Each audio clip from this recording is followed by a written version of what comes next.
Assalamualaikum warahmatullahi wabarakatuh.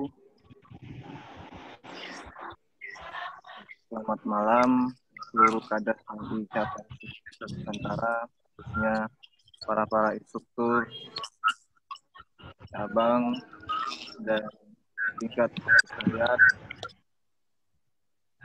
Selamat bergabung di agenda kajian kita malam hari ini.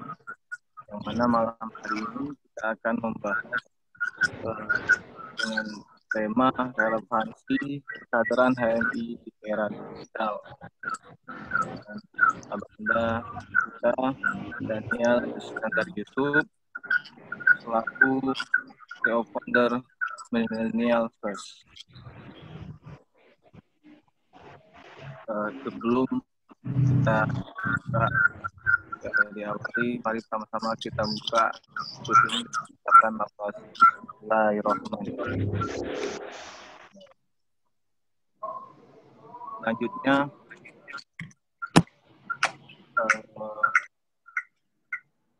mohon izin dari kawan-kawan yang berkenan membacakan ayat pendek.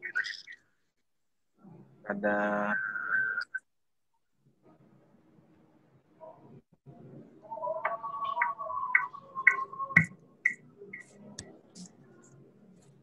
Ayunda Nurul, mungkin kita berkenan membacakannya.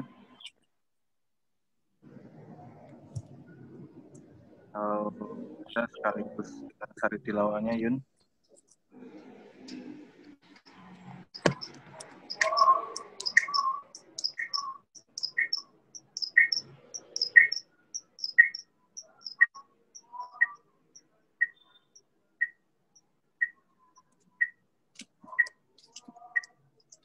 Oke, mungkin kita langsung saja kata sambutan pada Ketua Umum BPL PPMI. Akan ada waktu dan tempatnya kami persilakan, Bang. Ya, terima kasih Kak Andi selaku moderator. Terima kasih juga Bang Daniel telah meluangkan waktunya Bang untuk berbagi ilmu ke kita semua Bang. Assalamualaikum warahmatullahi wabarakatuh. Alhamdulillahirrahmanirrahim. Wa bihi nasta'in wa ala umuri dunya waddin. Wassalatu wassalamu ala asyrofil anbiya'i wal mursalin sayyidina Muhammadin wa ala alihi wa sahbihi ajma'in. Amma ba'du. Yang saya hormati kepada Bang Daniel sebagai narasumber pada malam hari ini. Terima kasih Bang, selamat hadir Bang. Dan yang saya banggakan kepada seluruh teman-teman himpunan mahasiswa Islam yang ada di Indonesia semuanya nih, baik itu instruktur ataupun kader HMI. Mungkin langsung aja berbicara relevansi perkaderan himpunan mahasiswa Islam di era digital. Tentu kita sangat merindukan bahwasannya kalau misalnya kita lihat perkaderan khususnya di wilayah training, kita masih agak kesulitan dalam mewujudkannya. Menuai pro dan kontra dari awal era pandemi hingga hari ini masih terus kita rasakan. Tapi bukan berarti menghalangi langkah kita untuk terus selalu beradaptasi dengan perkembangan zaman. Makanya kenapa di sini kami dari BPPB HMI mengangkat tema tentang perkaderan HMI di era digital. Mungkin itu yang bisa saya sampaikan.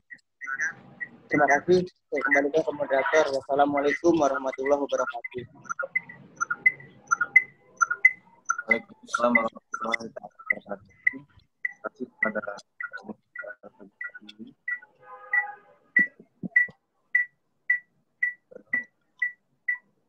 langsung saja kepada Anda Daniel Iskandar. Mohon izin Bang.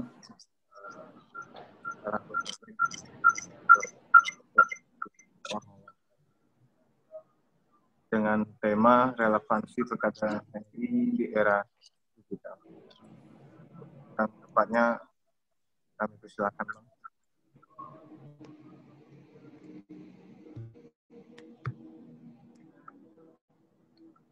Ya, cek. Bagus nggak audionya?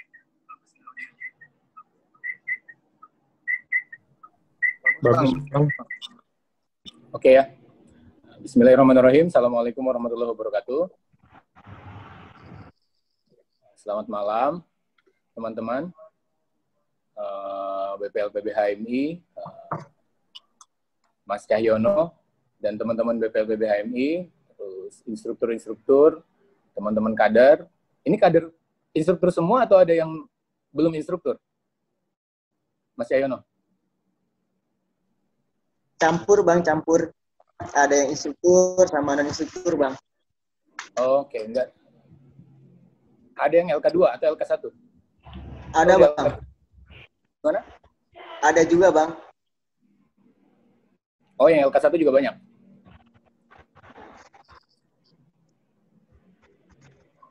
Oke, nggak apa-apa.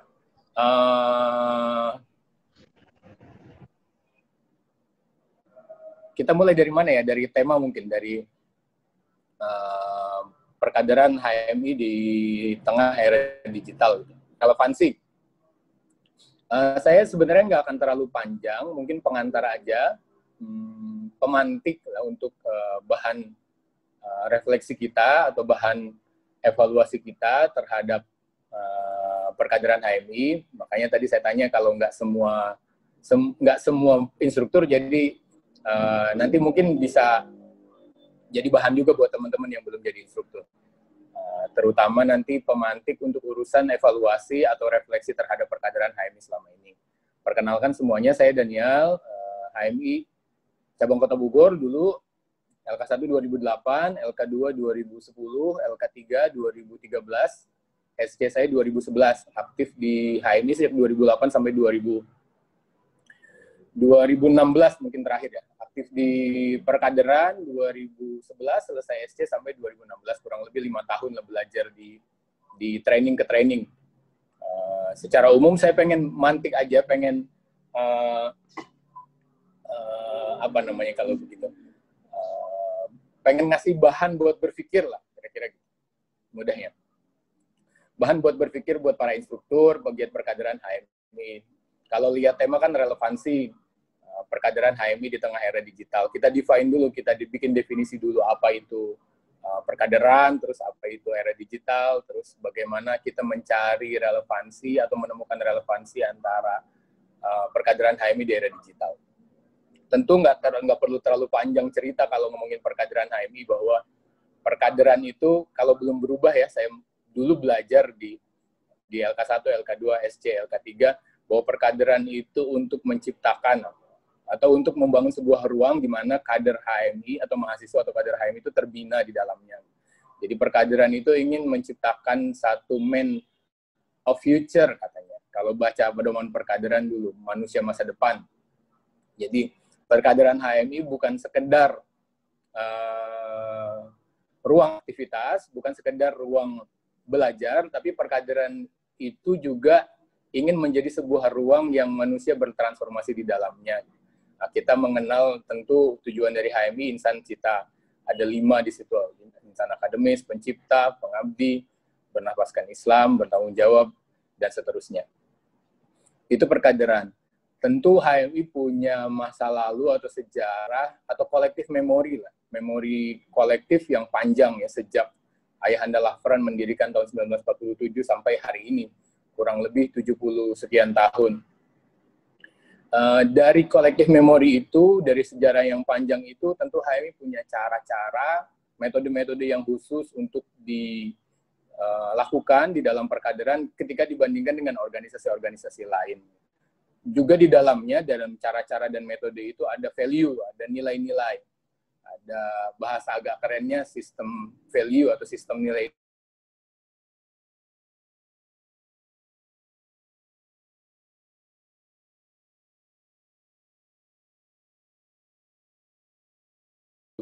Jutaan orang ya, tahun Lafran mendirikan HMI sampai sekarang. Di sistem nilai itu yang diturunkan dari NDP misalnya, kalau kita hitung sejak Cak Nur menulis NDP tahun 69. Jadi HMI sebagai organisasi kader punya nilai-nilai khusus sendiri, kemudian punya metode-metode khusus sendiri, sehingga manusia yang dilahirkan oleh HMI juga manusia-manusia yang khusus. Tentu beda nantinya manusia yang berkader di HMI dengan manusia yang berkader di organisasi yang lain, misalnya di organisasi yang tidak terlalu jauh bedanya sama HMI, misalnya di kampus. Nah, sebagai sebuah organisasi kader, kata kuncinya adalah learning organization, sehingga manusia di dalamnya menjadi learning person atau learning individu. Jadi sebagai organisasi kader, tentu HMI bukan sekedar sebuah organisasi yang beraktivitas, tapi organisasi yang merespons. Merespons itu artinya menyerap dan berinteraksi dengan situasi di mana dia berada.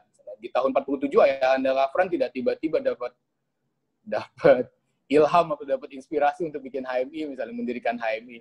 Tapi kan Ayahanda Lafran dan teman-temannya juga mendirikan HMI karena merespons situasi saat itu, situasi perjuangan revolusi fisik ya di Yogyakarta.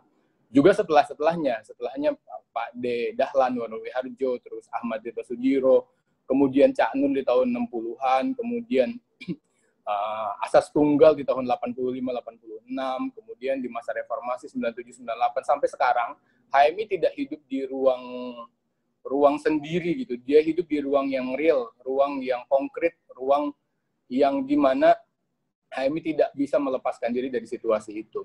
Jadi HMI tidak hidup sendiri lah, kira-kira gitu. Saya pernah baca dulu tulisan seorang penulis HMI, saya lupa siapa namanya, tapi ada, bisa dicari. HMI tidak hidup di ruang personalnya, tapi HMI berinteraksi dengan medan atau dengan situasi di mana dia hidup. Artinya situasi yang melingkupi pendirian HMI tahun 47 dengan situasi tahun 2020 tentu jauh bedanya. Situasi yang melingkupi HMI tahun 2020 sekarang dengan zaman Bang Anas Urbaningrum misalnya 97-98 tentu jauh situasinya berbeda. Walaupun di dalamnya mungkin aktivitas perkaderannya mungkin tidak akan terlalu jauh berbeda, misalnya model format trainingnya sejak dulu LK1, LK2, LK3 berjenjang, kemudian ada fase pasca LK1 di komisariat, ada fase pasca LK2 di cabang, ada fase pasca LK3 di PBH ini misalnya. Itu tentu tahapan-tahapan itu sudah baku. Tapi di luar itu, HMI sebagai sebuah organisasi dan kader HMI di dalamnya, pengurus HMI di dalamnya dia harus membuka mata terhadap apa yang sedang terjadi sekarang.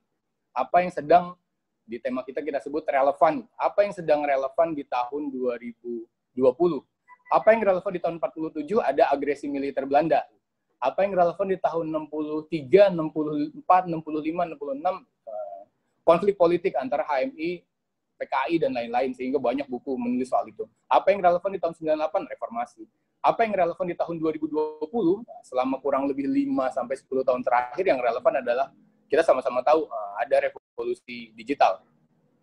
Revolusi digital itu revolusi atau perubahan struktur ekonomi politik, sederhananya ya, perubahan struktur ekonomi politik yang didorong oleh inovasi, oleh kecanggihan, oleh perubahan lanskap di alat-alat atau tools yang digunakan oleh masyarakat. Dalam hal ini toolsnya adalah tools digital, teknologinya adalah teknologi digital. Kita kenal Google mungkin sejak saya sih 2007-2008 mungkin kenal Google ya, zaman SMA. Kemudian kita kenal Facebook 2009-2010.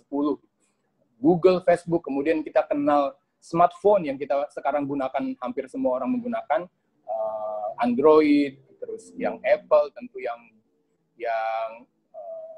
masih BlackBerry mungkin masih ada, atau yang pra smartphone itu digunakan 2013, 2014 gitu mungkin ya, 2012, 2013. Jadi kurang lebih 10-15 tahun terakhir percepatan itu terjadi bukan hanya di teknologinya saja sebagai sebuah sistem bahasa gitu ya. Kalau kita kenal Android, kenal iOS, kenal Google App Store misalnya, tapi juga dalam alat-alat atau dalam perangkat-perangkat yang perubahannya begitu cepat. Kita kenal BlackBerry tahun 2010 misalnya. Kita kenal Android 2013, kita kenal Apple, iPhone itu 2014, 2015. Sekarang sudah banyak tools-tools lain di luar gadget atau di luar tools teknologi yang saya sebut tadi. Yang percepatannya mungkin nggak lagi per tahun perubahannya atau inovasinya, tapi juga bisa per bulan misalnya, atau bisa juga bahkan per minggu ada launching produk teknologi baru yang kita sendiri kadang-kadang ngejarnya capek atau ngikutinnya capek karena perubahannya begitu cepat. Tiba-tiba ada hal baru lagi, tiba-tiba ada hal baru lagi. Nah, si era digital atau revolusi digital itu bukan hanya terjadi pada alat, pada perangkat, sehingga perangkat itu mengubah cara kita hidup. Perangkat itu tadi smartphone misalnya, perangkat itu adalah laptop semakin canggih, perangkat itu bisa jadi adalah sekarang ada Google Glass misalnya, perangkat itu bisa jadi di dalamnya ada sistem-sistem baru atau ada fitur-fitur baru semacam sistem operasi yang lebih canggih daripada yang dulu, misalnya artificial intelligence, sekarang orang kenal machine learning, sekarang orang kenal pemrograman yang sifatnya lebih masif. Nah, tidak hanya dalam perangkat si perubahannya tadi, juga dalam sistem, sehingga mengubah secara drastis dan mendasar, kenapa disebut revolusi tadi ya, secara drastis dan mendasar mengubah cara kita hidup. Cara kita hidup itu yang kita maksud dalam banyak hal. Cara kita memperoleh informasi terutama. Pertama, cara kita memperoleh informasi. Yang kedua, cara kita mengolah informasi yang kita punya. Dan ketiga, cara kita berinteraksi dengan orang lain di luar diri kita dalam bertukar informasi. Informasi yang dulu sifatnya mahal, informasi itu di dalamnya bisa macam-macam ya. Termasuk juga mungkin pengetahuan.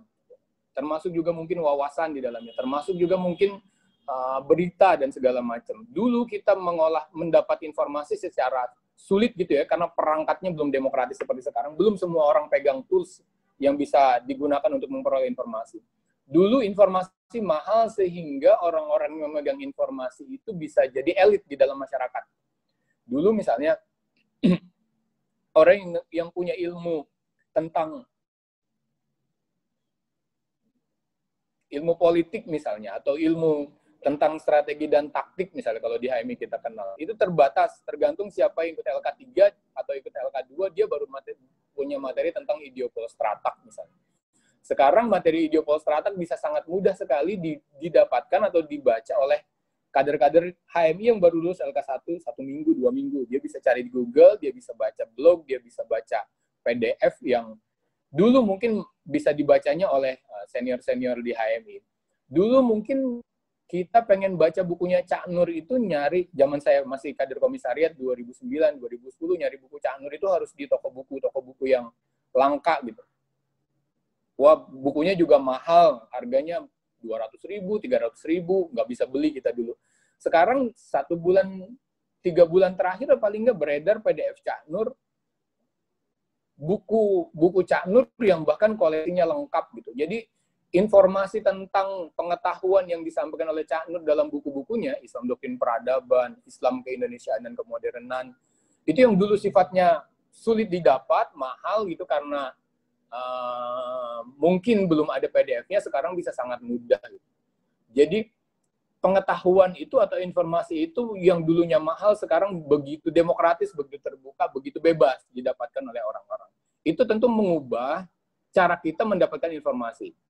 Kedua, selain mengubah cara kita mendapatkan informasi, perangkat digital juga memudahkan kita untuk mengelola informasi. Kalau dulu mengelola informasi itu harus melalui medium fisik, misalnya Anda mempunyai majalah, Anda menerbitkan percetakan, Anda menyampaikan pidato di depan orang banyak. Sekarang kita bisa menyampaikan informasi melalui medium, kita jauh-jauhan ini, nggak harus ada di ruangan yang sama, nggak harus kita ngumpul bareng di GIC Depok misalnya gitu, atau nggak usah kita datang ke sekretariat BPLPB HMI di Jakarta.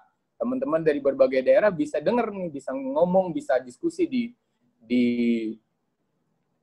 melalui perangkat atau melalui sistem atau melalui aplikasi Zoom misalnya. Itu mempermudah kita mendapatkan informasi.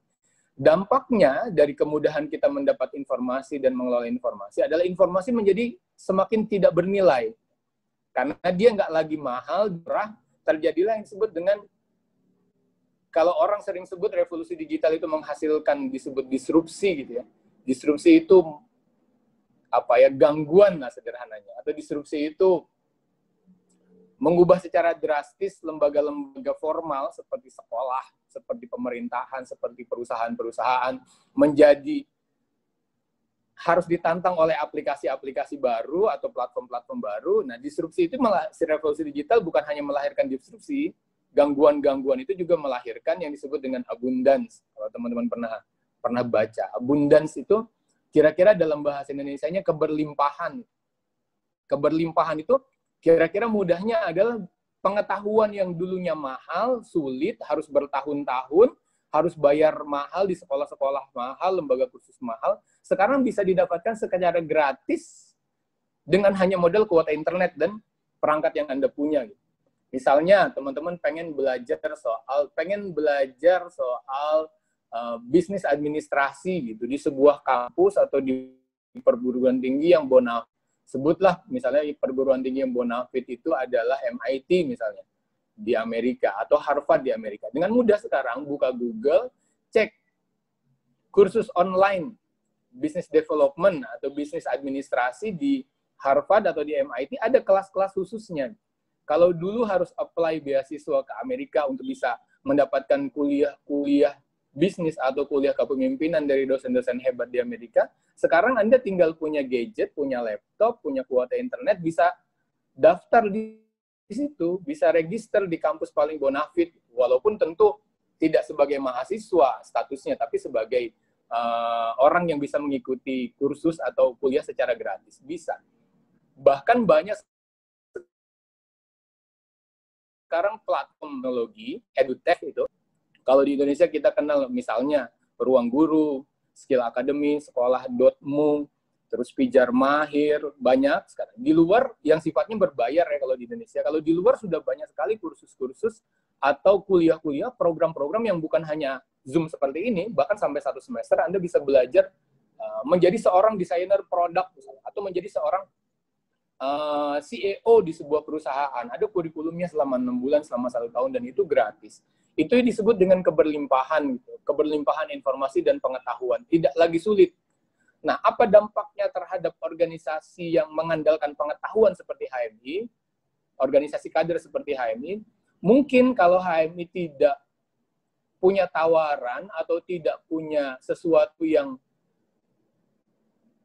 diharapkan oleh mahasiswa atau oleh anak-anak muda ya, tentu HMI akan makin tergeser oleh platform-platform itu, oleh situasi di mana pengetahuan menjadi berlimpah. Sejak dulu misalnya HMI, saya merasakan sejak dulu HMI punya keyakinan gitu ya, keyakinan ideologis bahwa HMI itu adalah organisasi terbaik. Kita didoktrin atau ditanamkan sejak kita kader bahwa HMI organisasi terbaik yang memadukan antara keislaman, keindonesiaan, yang memberi kita skills yang lengkap untuk menjadi seorang manusia, seorang insan cita. Tentu di dalamnya juga ada termasuk jejaring alumni, jejaring kader yang begitu besar di mana kita bisa belajar atau learn dari mereka. Nah, menghadapi era abundance tadi, keberlimpahan pengetahuan dan informasi, tentu HMI harus punya model, harus punya cara, harus punya medium, atau harus punya metode untuk menyesuaikan diri agar dia tidak kehilangan relevansi. Misalnya metode LK1, yang kita sering anggap sebagai salah satu metode terbaik, metode brainstorm atau metode dekonstruksi, rekonstruksi untuk mengubah mindset. Mungkin metode-metode yang digunakan di LK1, metode dekonstruksi, metode rekonstruksi itu bisa didapatkan orang tidak hanya di HMI, tapi juga di forum-forum yang lain misalnya. Di video-video YouTube misalnya, atau di live Instagramnya influencer dan selebgram, atau pengetahuan yang dianggap mahal di HMI misalnya, tidak lagi dianggap mahal nanti oleh orang lain. Pengetahuan tentang ideologi, tentang Islam, tentang ilmu manajemen, tentang ilmu organisasi, tidak lagi harus ikut LK1 untuk dapat pengetahuan seperti itu, tapi bisa juga lewat medium lain.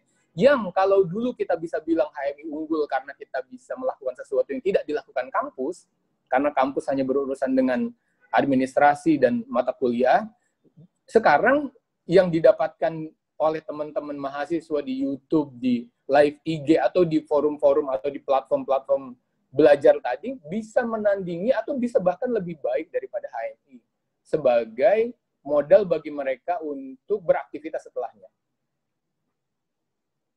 Jadi tadi ya, soal revolusi digital, kemudian soal perkaderan HMI, kemudian di mana kita mencari relevansi.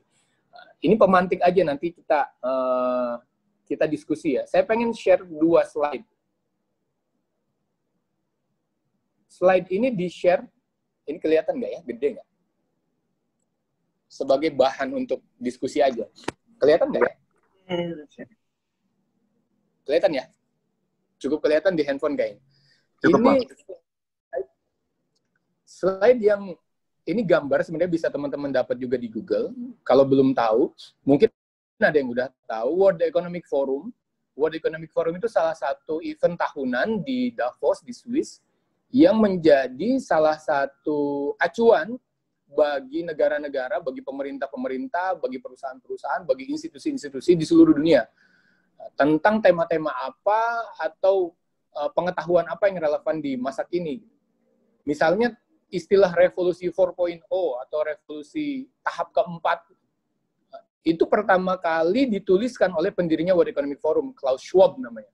Klaus Schwab, seorang dosen di Swiss. Presiden World Economic Forum, founder dan presiden World Economic Forum. Tahun 2013 atau 2014, istilah revolusi 4.0 pertama kali dicetuskan di World Economic Forum ini oleh Klaus Schwab. Teman-teman bisa cek, cari bukunya, mudah sekali sekarang. Fourth Industrial Revolution itu.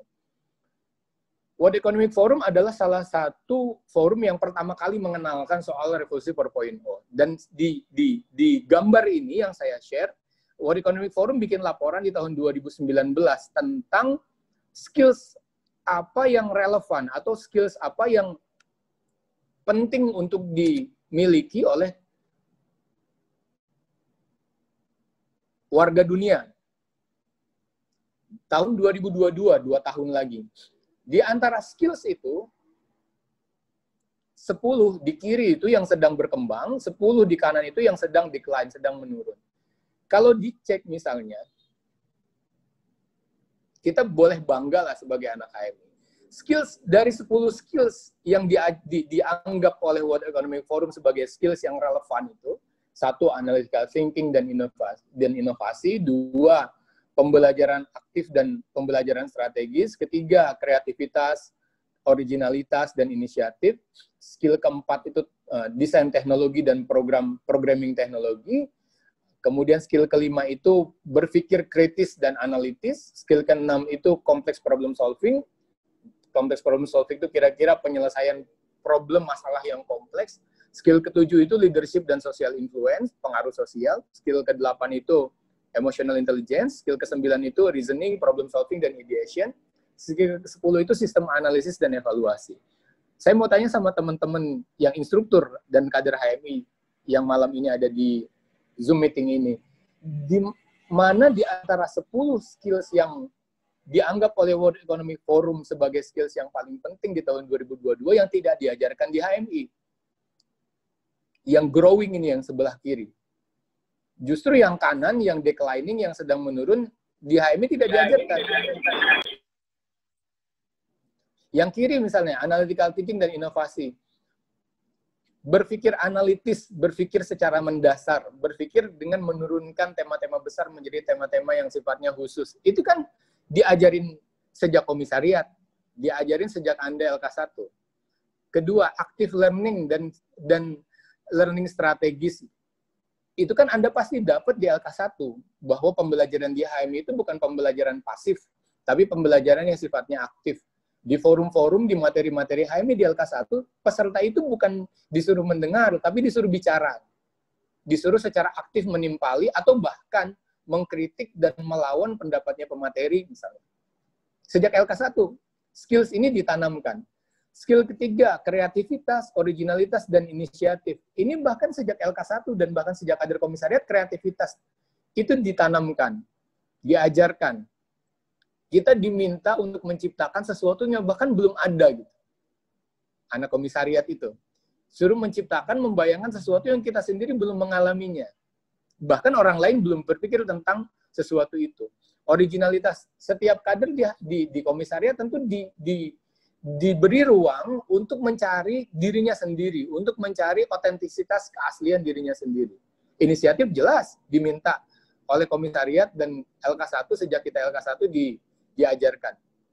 Keempat, desain dan programming mungkin mungkin kalau ngomongnya teknologi, mungkin nanti advance-nya belakangan. Tapi kalau mendesain program, menyusun program, sejak kita selesai LK1, jadi panitia LK1 atau panitia kegiatan, tentu kita sudah dilatih di HMI untuk belajar menyusun sesuatu. Menyusun kurikulum, menyusun panitiaan, menyusun agenda acara. Misalnya. Skill kelima, misalnya critical thinking dan analisis. Wah, anak HMI juaranya kalau soal berpikir kritis dan analitis. Bahkan hal-hal yang dianggap sudah selesai, tidak bermasalah misalnya di kelas, di ruang-ruang kelas oleh dosen, sama anak HMI bisa jadi masalah itu. Yang tadinya sudah dianggap selesai, final sama anak HMI bisa jadi nggak jadi final. Nggak jadi selesai, harus dibongkar lagi. Yang keenam, kompleks problem solving. Skill ini tentu didapatkan oleh teman-teman yang jadi pengurus. Sejak komisariat, korkom, cabang, badko, apalagi PBHMI gitu. Problem-problem yang kompleks itu, problemnya bukan hanya 1-2 variabel. Problem yang variabelnya berkelindan, rumit satu sama lain, banyak, harus dituntaskan. Kompleks problem solving juga diajarkan mungkin sejak LK1 ya, sejak teknik persidangan lah misalnya. Kalau teman-teman dapat materi persidangan itu kan kompleks problem solving. Bagaimana menuntaskan konflik, bagaimana menuntaskan perbedaan pendapat, perbedaan kepentingan yang bahkan sampai kadang-kadang keurusannya bersifat fisik atau benda, lempar bangku, lempar palu sidang. Terus yang ke-7, leadership dan social influence, tentu nggak perlu diajarin lagi anak HMI soal kepemimpinan dan pengaruh sosial. Ke-8, emotional intelligence. Emotional intelligence itu empati, perhatian, tenggang rasa, tentu sudah dimiliki oleh anak-anak, oleh kader-kader HMI. Ke-9, reasoning, problem solving, dan ideation. Sudah ada di LK1 di komisariat. Ke-10, sistem analisis dan evaluasi. Sudah ada dilakukan di setiap tahapan kegiatan. Saya pengen bilang bahwa skill yang dianggap sebagai skill paling relevan di era digital, saya nggak mau nyebutnya 4.0, nanti polemik, di era digital, soft skill yang paling dibutuhkan ternyata sudah tertanam gitu, di perkaderan HMI, walaupun tidak dikasih judul. Kalau World Economic Forum ngasih judul, 10 judul ini, 10 skill, namanya analytical thinking, namanya active learning, namanya creativity. Di HMI nggak dikasih judul. Tiba-tiba kita di LK1 dihadapkan dengan problem yang maha rumit bagi kita peserta LK. Tiba-tiba materinya tentang dekonstruksi ketuhanan di NDP, misalnya, itu kan hal yang baru untuk mahasiswa. Tiba-tiba kita dipaksa untuk punya daya pikir yang kritis. Atau setelah LK1 menjadi pengurus komisariat, tiba-tiba kita dihadapkan pada problem yang kita belum pernah mengalaminya, problem konflik pengurus misalnya, atau problem konflik antar kelompok, atau problem konflik antar perbedaan pendapat antar senior-senior gitu, yang ke bawah-bawah ke pengurus komisariat atau ke pengurus cabang. Itu kan kompleks problem solving yang jelas, ada simulasinya, bukan hanya teori ya. Jelas secara daily, secara harian, secara mingguan, secara bulanan, kita mengalami itu. Cuma di World Economic Forum dikasih judul, di sini enggak, di HMI. Ini sebagai bahan ini aja, bahan diskusi. Terus satu lagi saya mau kasih lihat. Teman-teman bisa cek juga sendiri sebenarnya. Nah, ini jobs landscape di tahun 2022. Tadi skill yang relevan di tahun 2022, yang makin penting di tahun 2022 dan seterusnya. Ini jobs landscape di tahun 2022 dan seterusnya. Yang paling atas sebelah kanan itu, top 10 emerging. Bedanya antara yang tadi skill yang dibutuhkan dengan ini, dengan jobs landscape atau dengan lapangan kerja yang tersedia dan semakin dibutuhkan di tahun 2022, yang terlihat di sini pekerjaan yang terbuka atau pekerjaan yang dibutuhkan adalah jenis-jenis pekerjaan yang sifatnya teknis. Kalau tadi yang kemampuan yang dibutuhkan adalah kemampuan yang sifatnya soft skill, kepemimpinan, kreativitas. Kalau di lapangan kerja yang tersedia ternyata adalah sifatnya technical skills. Skills yang bersifat teknis, bersifat spesifik. Yang hampir semuanya dari 10 skills ini, hampir semuanya bersifat pengelolaan data dan teknologi. Data analitik, data scientist, AI, artificial intelligence, dan machine learning. Kemudian yang ketiga, manajer operasional dan manajer umum. Yang keempat, software dan application developers. Yang kelima, jualan, sales, dan marketing. Yang keenam, big data lagi. Yang ketujuh, digital transformasi. Yang kedelapan, spesialis di teknologi-teknologi baru. Yang kesembilan, pengembangan organisasi. Dan kesepuluh, layanan teknologi informasi, hampir semuanya dari 10 lapangan kerja atau 10 jenis pekerjaan yang semakin banyak dibutuhkan, itu sifatnya teknis, sifatnya pengelolaan data dan pengembangan platform atau pengembangan software atau pengembangan sistem. Nah, di situ ada gap gitu. Skill yang paling dibutuhkan adalah skill yang sifatnya soft skill tadi itu, tapi lapangan kerja yang tersedia semakin banyak sifatnya lapangan tersedia itu yang baru dibanding yang bawah misalnya. Top 10 declining itu yang agak-agak buram. Data entry, kemudian accounting, administrasi, pekerja pabrik, informasi klien, layanan klien, kemudian layanan bisnis, auditor dan akuntansi, kemudian material recording, penyimpanan gitu. Yang ke-9 manajer operasi dan ke-10 pekerja pos gitu. Dari 10 skill ini, 10 jenis pekerjaan yang dibutuhkan itu hampir semuanya sifatnya teknikal. Jadi kalau kita mau bicara perkaderan tadi, kita perlu bangga sekali lagi bahwa yang relevan, skill yang relevan di tahun 2022 dan ke depan, itu ternyata sudah ada di HMI, bahkan sudah inherent gitu ya, ada di dalam perkaderan HMI, walaupun kita nggak ngasih judul. Nggak ngasih judul bahwa ini kamu belajar creativity loh, dengan kamu ditempatkan di sebuah posisi jadi ketua panitia kegiatan misalnya. Kamu sedang diajarin critical thinking loh ketika misalnya kita ngomongin materi NDP di LK1 gitu. Tiba-tiba kepala berasap karena kita belajar sesuatu yang nggak pernah kita pelajari. Ternyata yang soft skill itu juga perlu ditunjang, anak-anak HMI nih, kader-kader HMI, perlu ditunjang dengan technical skills yang sifatnya spesifik. Yang kalau kita sekarang punya technical skills itu, misalnya technical skills kita apa? Anak hukum misalnya technical skills-nya adalah punya kemampuan analisis regulasi atau kemampuan analisis peraturan atau analisis hukum tata negara misalnya. Atau yang sarjana ekonomi punya kemampuan akuntansi misalnya, bagaimana bikin neraca atau menyusun neraca atau menganalisis keuangan. Yang anak FISIP misalnya, HI punya kemampuan menganalisis hubungan antar negara atau geopolitik. Terus yang anak kesehatan misalnya punya kemampuan teknis untuk mengobati atau merawat pasien misalnya. Nah, kemampuan-kemampuan itu tetap ada mungkin. Profesi itu akan tetap ada 10-20 tahun ke depan. Tapi profesi-profesi itu makin tidak relevan kalau mengikuti laporannya World Economic Forum ini. Yang 10 yang emerging ini akan makin relevan. Nah, gimana caranya agar kita makin relevan? Itu pertanyaannya. Gimana caranya agar kader HMI makin relevan? Atau HMI sebagai sebuah organisasi kader makin relevan? Pertama, kita perkuat yang tadi itu, yang soft skill, yang 10 itu. Ternyata soft skill yang diajarin di HMI itu dianggap canggih loh oleh World Economic Forum. Gitu. Saya mau bilang gitu intinya.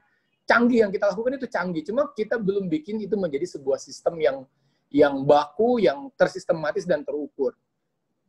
Nah, yang kedua, selain soft skill, kita juga harus belajar technical skills yang 10 ini. Bukan berarti kita harus kuliah IT atau ikut masuk di kampus IT yang paling bagus. Sekarang alternatifnya banyak banget gitu. Alternatifnya banyak banget buat kita untuk belajar technical skills ini. Saya sekarang dulu saya belajar ekonomi kuliah, kemudian tertarik ke filsafat, kemudian tertarik ke pemikiran Islam, dan akhirnya jadi pemateri NDP sekian tahun. Sehingga basis keilmuan saya akhirnya adalah di situ. Tapi kurang lebih 1 tahun terakhir, hampir seminggu sekali saya ikut kuliah di Coursera itu, coursera.org, atau di Udemy. Buka aja Coursera dan Udemy, 2 platform, ya tentu harus ada modal bahasa dulu ya, bahasa global, bahasa internasional. Kalau mau ikut program-program atau belajar technical skills itu, saya belajar design thinking di Coursera misalnya, atau belajar product development di Udemy. Kebanyakan kelas-kelas itu bahkan gratis, nggak perlu bayar, cuma butuh punya laptop dan punya koneksi internet itu aja, dan punya kemampuan untuk bisa menangkap pengetahuan atau informasi. Kalau misalnya ikut kursus-kursus online itu bahasa Inggris terus mahal, gitu. Buka aja YouTube misalnya. Cek 10 emerging skills ini. Cek aja 10 emerging skills ini, yang skills yang dibutuhkan, cari dari orang-orang pakar di sini yang sifatnya gratis. Buka YouTube. Banyak sekali kelas-kelas yang gratis mengajarkan tentang ini. Tinggal kita menyiapkan waktu, menyiapkan perhatian, menyiapkan materi yang kita punya untuk mendapatkan skill-skill ini. percaya atau tidak, skill ini akan dibutuhkan. Kalau nggak sekarang, setahun lagi, 2 tahun lagi, 3 tahun lagi. Skill ini akan makin relevan, dan skill yang kita punya sekarang makin tidak relevan. Saya tidak sedang bilang bahwa ada supremasi digital, bukan. Tapi setidaknya kita punya satu skills yang spesifik, pilih salah satu di antara 10 atau salah satu di antara 20 yang sedang emerging, pilih salah satu, dan itu akan membuat kamu akan relevan di organisasi, atau di korporasi, atau di pemerintahan, atau di profesi apapun. Jadi walaupun misalnya kita kerja di institusi pemerintah, misalnya di DPR, atau di kantor wali kota, kantor bupati, ketika punya salah satu di antara 10 skill ini, tentu kita punya value, punya nilai. Selain soft skill yang kita punya tentu. Kalau kita kerja di partai politik, atau kita ngajar di kampus, atau kita aktif di organisasi masyarakat, skill ini akan tetap relevan. Karena kata kuncinya relevansi tadi. Semakin Anda meninggalkan skill ini, meninggalkan era digital ini, semakin kita tidak relevan. Ini bukan persoalan ideologis, tidak ideologis, kapitalisme global atau bukan kapitalisme global, atau supremasi teknologi atau bukan supremasi teknologi, tapi kita hidup di ruang di mana kita harus merespon situasi di luar kita hidup itu. Karena learning organization itu namanya juga organization, organ yang hidup, jadi dia tidak bisa hidup sendiri. Dia harus belajar merespon situasi di luar dirinya. Nah, kira-kira itu teman-teman, Mas Cahyono, Mas Andi tadi ya, moderatornya, dan teman-teman itu sebagai pemantik diskusi kita. Diturunkannya seperti apa nanti di forum-forum perkaderan atau di situasi di ruang perkaderan apa, tentu tergantung teman-teman. Saya cuma ingin membuka ruang diskusi aja, memberi pemantik untuk berpikir di situasi apa kita sedang hidup sekarang. Terima kasih. Saya cukupkan pengantarnya, saya serahkan kembali kepada moderator. Ya Bang, terima kasih banyak Bang. Selanjutnya kita kembali pada session tanya jawab. Sini kita buka dulu 3 nanya. Jadi kita punya waktu sampai pukul 20.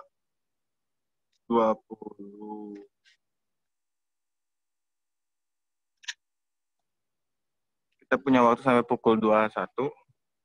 Mungkin nanti bisa cukup banyak, nanti pemateri bisa mengulas pertanyaan dari kawan-kawan.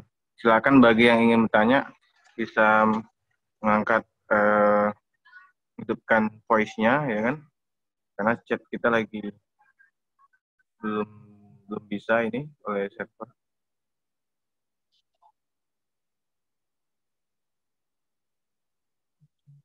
Dari kawan-kawan PBHMI juga, dari BPL. Silakan kalau ada yang ditanyain oleh Bang Daniel.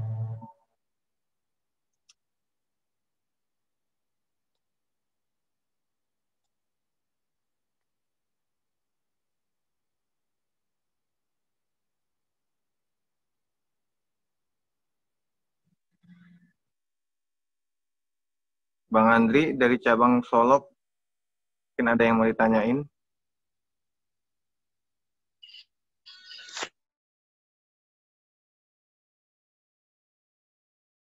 Terima kasih Bang.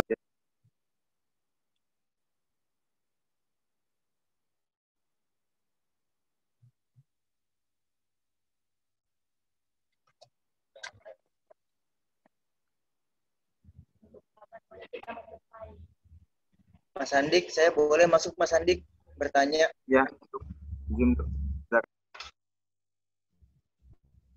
Oke, terima kasih Mas Andik. Sangat luar biasa Bang Daniel pemaparannya Bang. Cuma di sini saya ingin menanyakan terkait ini Bang. Memang kalau misalkan yang saya alami Bang ya, dan yang saya lihat perjalanan dari komisariat sampai ke BHMI, tentu untuk memulai sesuatu hal yang baru itu sangat sulit sekali Bang, khususnya di HMI. Ketika kita ingin memulai istilahnya itu terobosan-terobosan baru, tentu ada tradisi-tradisi yang memang sekiranya nggak bisa kita tertabrak gitu loh Bang. Nah di sini saya ingin bertanya Bang, bagaimana kalau misalkan hal ini terjadi, menurut Abang itu seperti apa Bang? Mungkin itu aja sih sebenarnya.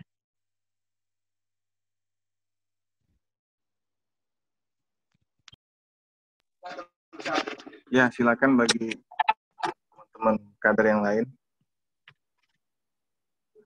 Terima kasih, Tum.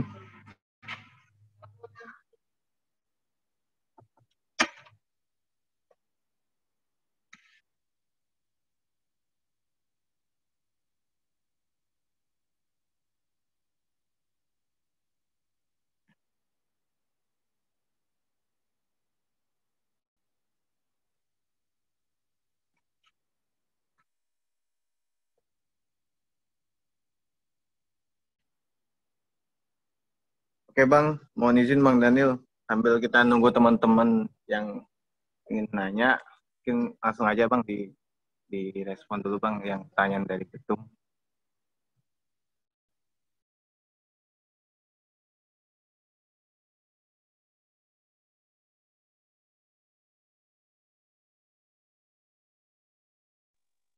Bang Yud, Bang. Sorry. Halo? Kedengeran ya?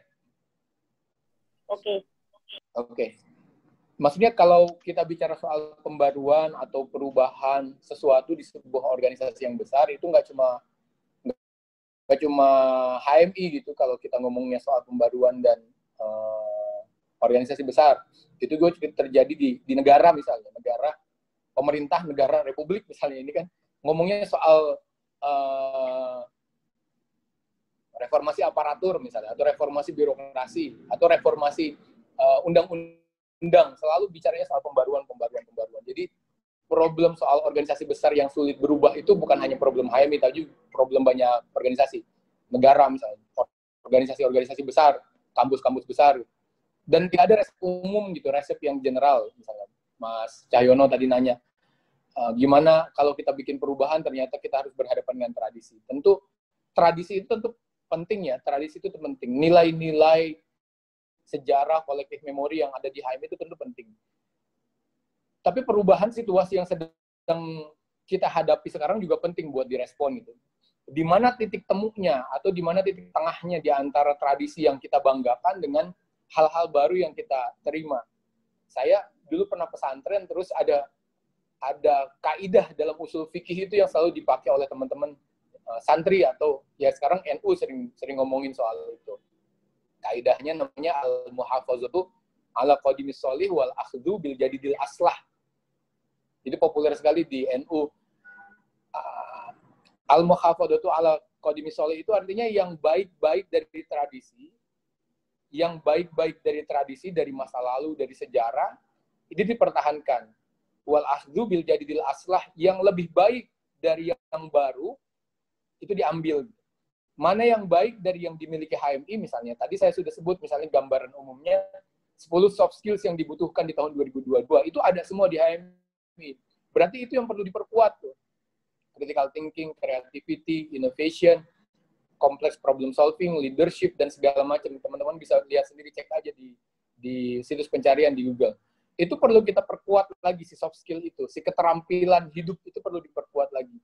Tapi hal-hal baru yang sifatnya teknis, yang sifatnya pengetahuan baru, yang terakhir saya share itu misalnya soal yang kebanyakan berurusan dengan pengelolaan data digital dan digital marketing, dan bagaimana membangun sebuah platform produk, itu juga nggak haram buat kita pelajari, nggak terlarang buat kita pelajari. Titik tengahnya di apa? Kita cek aja di kebutuhan masing-masing lokus. Jadi tidak mungkin kebutuhan HMI secara umum. Saya selalu, sejak dulu masih aktif di perkaderan, saya selalu bilang kebutuhan kader HMI di Jakarta itu belum tentu sama dengan kebutuhan kader HMI komisariat di Kalimantan Timur misalnya, dengan HMI komisariat di Banda Aceh misalnya. Jadi tidak ada resep umum untuk mengolah perkaderan HMI menjadi hanya satu warna misalnya. Saya selalu percaya bahwa local wisdom atau local content itu penting. LK1 di Komisariat Universitas Indonesia di Depok misalnya, itu nggak harus sama kontennya 100% dengan LK1 HMI di Universitas Hasanuddin di Makassar misalnya. Tidak harus 100% sama dengan konten LK1 HMI di Surabaya misalnya.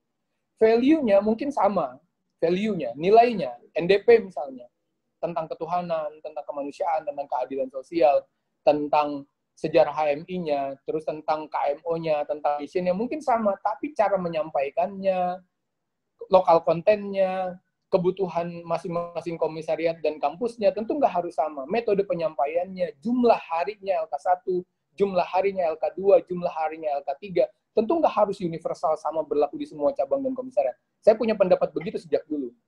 Karena disesuaikan dengan kebutuhan masing-masing. Tentu ada rumus umum misalnya, ada pedoman perkaderan yang harus digunakan. Tapi nggak bisa, atau bahkan nggak harus pedoman perkaderan itu bersifat universal. Secara umum dari urusan ideologi sampai urusan teknis dipakai di semua tempat. Setiap lokus tentu boleh punya inisiatif masing-masing. Tergantung dengan kebutuhan, lagi-lagi tergantung dengan, kalau bahasa penulis-penulis HMI dulu itu ada student needs namanya, ada kebutuhan mahasiswa, ada student interest namanya, ada minat mahasiswa yang harus disesuaikan dengan aktivitas di HMI. Nah, di mana titik tengahnya, kalau pertanyaan tadi Ketua BPLPB HMI, di mana titik tengahnya harus dicari oleh organisasi masing-masing. Kalau teman-teman sekarang Ketua Umum, BPLPB harus dicari titik tengahnya. Jangan sampai kita terpaku hanya pada tradisi, tapi jangan juga mengambil semua hal baru itu kita ambil secara total. Teman-teman yang pengurus cabang, pengurus BPL cabang atau pengurus BPL di Badko misalnya, atau instruktur yang sifatnya di kota atau di region, tentu punya ukuran masing-masing untuk menentukan, oh ini konten yang bisa kita masukin ke dalam perkaderan HMI, oh ini konten yang tidak boleh dimasukin ke perkaderan HMI, oh ini konten yang harus diperkuat di dalam LK1, LK2, LK3, dan SCO, ini konten yang bisa diperdalam lagi, oh ini konten yang tidak perlu diperdalam lagi. Tentu diskusinya jadi makin luas ya. Tapi prinsipnya itu tadi, yang baik dari tradisi kita pertahankan, yang lebih baik dari yang ada sekarang, yang baru-baru ini kita ambil, agar kita tidak menjadi, bahasa teman-teman dulu itu waktu masih aktif, tidak menjadi skenario dinosaurus namanya. Dinosaurus itu gede kan, raksasa, tapi dia cepat punah. Karena dia tidak menguji relevansinya, tidak beradaptasi. HMI itu raksasa banget, gede banget, jutaan gitu ya, ratusan ribu kadernya, jutaan alumninya. Karena dia tidak beradaptasi, tidak mengambil sesuatu yang baru dari eranya sekarang, akhirnya mungkin someday kita punah. Bukan karena kita tidak menjalankan nilai-nilai HMI, bukan, tapi karena kita tidak merespon tantangan zaman. Kira-kira itu yang bisa saya respon.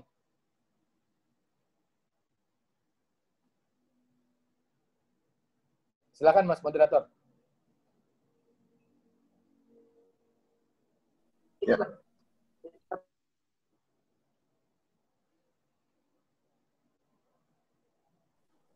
Ya, makasih banyak Bang. Ya, dipersilakan kembali oleh kawan-kawan yang ingin bertanya pada Bang Daniel.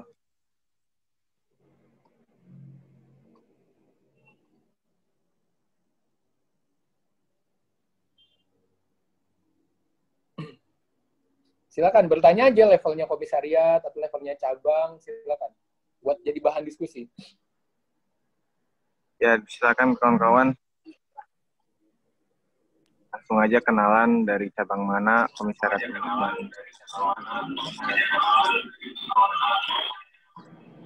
Betul dong, yang nanya dong. Tani. Ya, silakan diundang. Bang Daniel, jadi kan gini, kalau misalkan kita lihat, kata Bang Daniel tadi, organisasi HMI ini organisasi yang besar gitu lah. Kira-kira kalau misalkan digambarkan kayak dinosaurus gitu kan.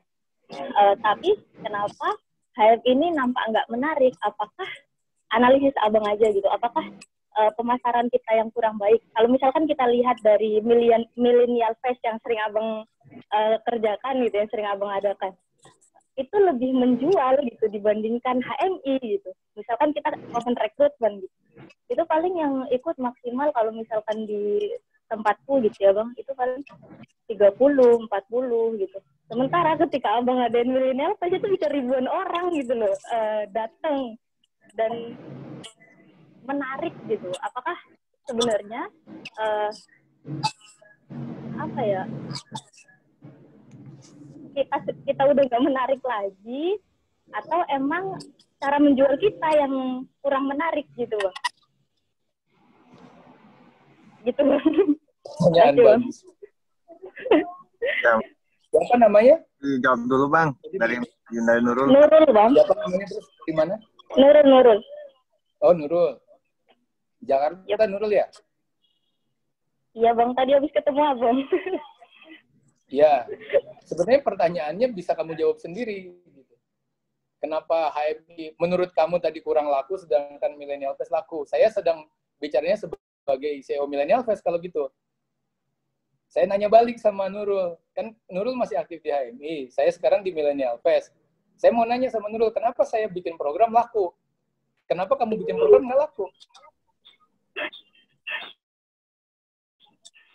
Publikasinya kurang keren kali Bang, apa gimana? Tentu sebenarnya kalau itu misalkan nih Bang ya. pertanyaan banyak orang ya, pertanyaan banyak pengurus HMI sejak dulu sampai sekarang terjadi. Ya, almarhum Agus Salim Sitompul bilang 44 indikator kemunduran HMI gitu. Terus kita sejak dulu ngomong HMI bubar, terus HMI nggak aktif, HMI kurang kader. Itu tentu problem-problem sejak dulu ya, problem rekrutmen dan exposure kalau kata anak-anak sekarang. Tapi kan HMI tetap hidup dan tetap relevan sampai sekarang. Saya juga kadang-kadang bingung tuh kenapa HMI masih hidup dan masih relevan. Itu yang hebat gitu ya. Ada sesuatu di dalam HMI yang kita sendiri mungkin tidak merasa bahwa sesuatu itu, ya saya udah selesai ber-HMI, jadi akhirnya bisa memetakan itu. Ada sesuatu di dalam HMI, ada nilai-nilai, mungkin ada soft skill tadi yang ada di HMI dan membuat jadi HMI tetap eksis, tetap relevan. Bukan hanya eksis, tapi juga relevan. Nilai-nilai itulah yang perlu diperkuat. Nilai-nilai itu perlu diperkuat. Nggak usah terlalu fokus kepada misalnya hal-hal yang sifatnya bukan perkaderan atau bukan organisasi. Jadi saya harus cerita Millennial Fest. Millennial Fest itu sejak awal tidak didesain untuk menjadi sebuah ruang di mana orang belajar. Di mana orang membentuk dirinya. Sedangkan HMI jelas learning organization, organisasi kader. Orang di dalamnya harus jelas dapat sesuatu yang baru, berubah. Cara berpikirnya berubah, cara bersikapnya berubah, bahkan cara bertuhannya berubah, cara beragamanya berubah. Di Millennial Fest dan di forum-forum yang sifatnya event, itu tidak didesain sebagai ruang di mana manusia itu berubah. Hanya sekedar tahu informasi baru atau punya pengalaman terhadap sebuah kegiatan yang sifatnya ngehits. Gitu. Itu aja. Setelah itu dia hilang, setelah itu dia lepas. Tidak didesain untuk menjadi sebuah organisasi atau forum seperti LK1, LK2, LK3. Misalnya. Tentu pendekatannya juga akan beda. Orang milenial, misalnya teman-teman yang milenial tentu bisa cek psikografi atau psikologi milenial itu. Kecenderungan milenial itu agak susah untuk diajak, ini pengalaman saya, agak susah untuk diajak ke sesuatu yang sifatnya formal gitu ya, di mana mereka harus terikat secara organisasi. Makanya forum seperti Millennial Fest atau event-event yang lainnya, yang sifatnya taktis gitu, yang sifatnya event itu lebih menarik bagi mereka karena mereka hanya ingin mengalami, hanya pengen dapat experience kayak nonton konser gitu atau nonton conference. Setelah itu mereka lepas ya udah nggak mau terikat lagi gitu, sehingga peminatnya mungkin banyak. Sedangkan HMI kan menuntut komitmen, menuntut waktu, menuntut keseluruhan diri kita untuk terlibat. Mungkin tidak banyak orang seperti itu, tapi nggak usah berkecil hati juga karena memang yang dikejar HMI bukan kuantitas, bukan jumlah, bukan exposure ya. Yang dikejar HMI kualitas. Walaupun lebih bagus kalau kualitasnya itu banyak daripada kualitasnya sedikit. Itu paling yang bisa saya respons. Mbak Nurul. Ya silakan, mungkin kalau ada lagi dari yang lain.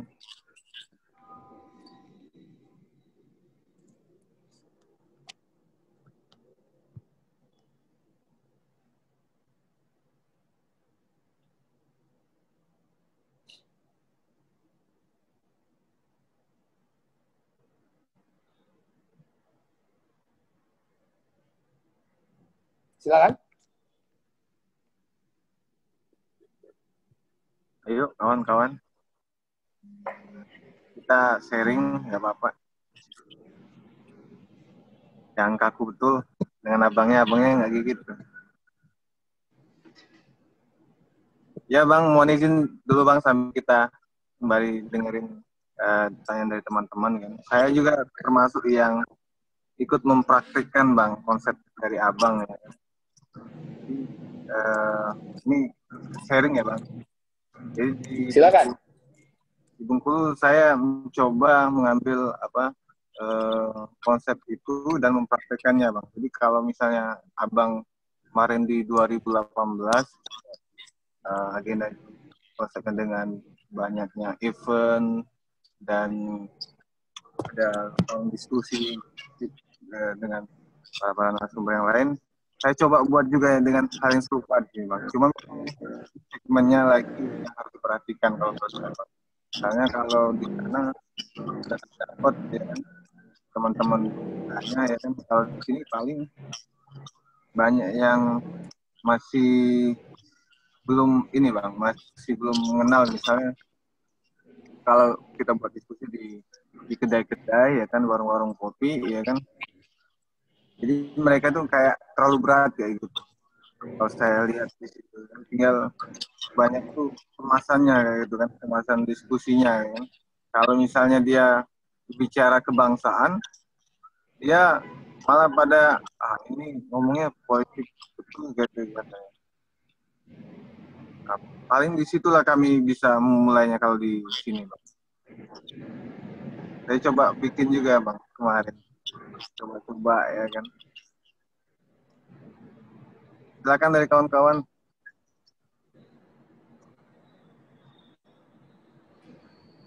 Iya, sedikit saya respon, Mas Andri. Cabang mana, Andi? Dari cabang Bengkulu, Bang. Oh, Bengkulu. Iya. Tentu nggak ada, saya sekali lagi bilang, tidak ada resep universal. Bagi komisariat, cabang, HMI itu beda-beda. Satu daerah dengan daerah lain. Tidak ada rumus universal. Yang universal mungkin tujuan HMI aja. Terbinanya Insakaribis itu nggak boleh diubah tuh. Selain itu mungkin bisa diubah gitu. Kalau bagi saya ya. Apalagi hanya sekedar metode atau cara. Jadi tidak ada resep yang universal. Jadi setiap tempat, setiap komisariat, setiap cabang, dan setiap kader HMI perlu merespon masing-masing dengan kebutuhan dan situasi masing-masing. Tadi ada peta besarnya misalnya era digital, petanya kan itu. Tapi peta lokalnya belum tentu sama. Jadi yang disebut milenial di Jakarta pasti nggak mesti sama dengan milenial di Bengkulu. Walaupun sama-sama bisa buka Google, sama-sama bisa buka YouTube, sama-sama bisa buka Instagram, belum tentu medium itu, teknologi itu digunakan secara sama oleh anak muda di Jakarta dan anak muda di Bengkulu. Tergantung kepada situasi, iklim, tradisi, kebiasaan, lingkungan yang melingkupi mereka. Bisa jadi ada 1-2 orang yang hebat tiba-tiba gitu, jadi YouTuber atau jadi influencer dari Bengkulu misalnya. Tapi bisa jadi juga kebanyakan hanya jadi konsumen dari era digital itu. Walaupun mereka punya modal yang sama nih, alatnya sama-sama handphone, alatnya sama-sama kamera, alatnya sama-sama kuota internet, tapi isi kepalanya belum, mindsetnya belum digital. Perangkatnya digital, tapi mindsetnya masih pra-digital. Perangkatnya 4.0, tapi cara berpikirnya masih 2.0, 3.0 misalnya.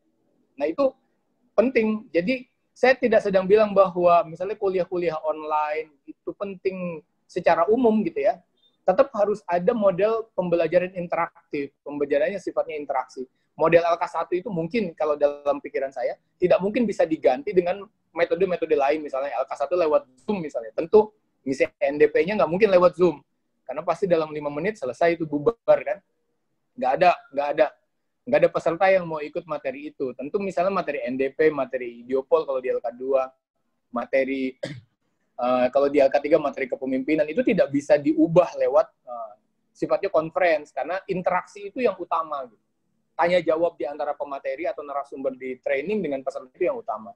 Kemudian kegiatan atau aktivitas atau pergaulan kader-kader di komisariat itu tidak bisa diubah, tidak bisa diganti, karena itu sifatnya learning experience. Pengalaman kita dilempar palu misalnya di dalam forum, di LK1 itu kan tidak mungkin dialami di luar. Mentalnya gitu ya. Dilempar bangku ketika converge misalnya, itu kan tidak mungkin dialami di luar. Saya tidak menyarankan itu. Tapi pengalaman-pengalaman seperti itulah yang membuat kita menjadi semakin matang leadership-nya, semakin matang kompleks problem solving-nya. Nah, pengalaman-pengalaman seperti itu belum tentu dialami oleh Nadiem Makarim misalnya, di pendidikan kebudayaan. Pengalaman menghadapi konflik, pengalaman berhadapan dengan institusi-institusi besar. Atau belum tentu CEO startup punya pengalaman seperti anak HMI memimpin demonstrasi puluhan orang, ratusan orang, ribuan orang untuk memperjuangkan sebuah isu atau memperjuangkan sebuah kepentingan. Nah, pengalaman-pengalaman seperti itu tetap penting untuk dialami kader, tapi responnya seperti apa itu ditentukan oleh situasi masing-masing. Jadi tidak ada situasi yang universal, situasi yang umum gitu. Yang perlu dibutuhkan menurut saya adalah lagi-lagi trial and error, eksperimen aja terus. Lakukan, perbaiki, jangan pernah berhenti. Membuat sebuah respon yang sifatnya baru dan segar. Karena pada dasarnya perubahan itu pasti pada awalnya akan kata Cak Nur ya, perubahan itu pada awalnya akan dicela gitu, perubahan itu. Kemudian setelah dicela pada tahap berikutnya perubahan itu akan diikuti pada akhirnya. Orang-orang secara umum kalau perubahannya bagus pasti akan mengikuti. Sambil kita juga tentu memperbaiki apa yang kita lakukan. Karena kita tadi itu learning. Itu mungkin yang bisa saya respon. Ya, silakan bagi kawan-kawan yang ingin berbagi cerita ataupun ada yang ingin ditanyain. Boleh, saya moderator. Oh iya.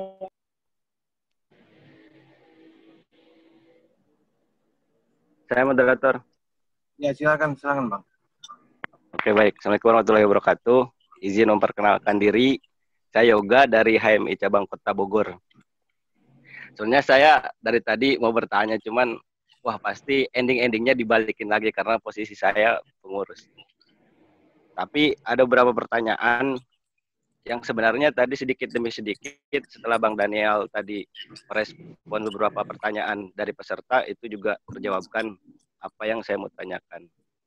Hanya ada menyisakan satu pertanyaan. Bang, mohon izin Bang bertanya, menurut Abang yang sudah melihat HMI dari luar, artinya tidak dalam satu kepengurusan ataupun sebagai anggota, apakah kita hari ini tertinggal dengan banyaknya sekarang komunitas-komunitas, organisasi-organisasi yang muncul di tengah pandemi? Apakah posisi kita HMI ini tertinggal atau sebaliknya Bang? Dan ada optimisme yang besar ke depan. Sama satu lagi Bang, untuk baju Millennial Fest saya belum sampai Bang. Terima kasih Bang. Izin direspon Bang. Terima kasih moderator.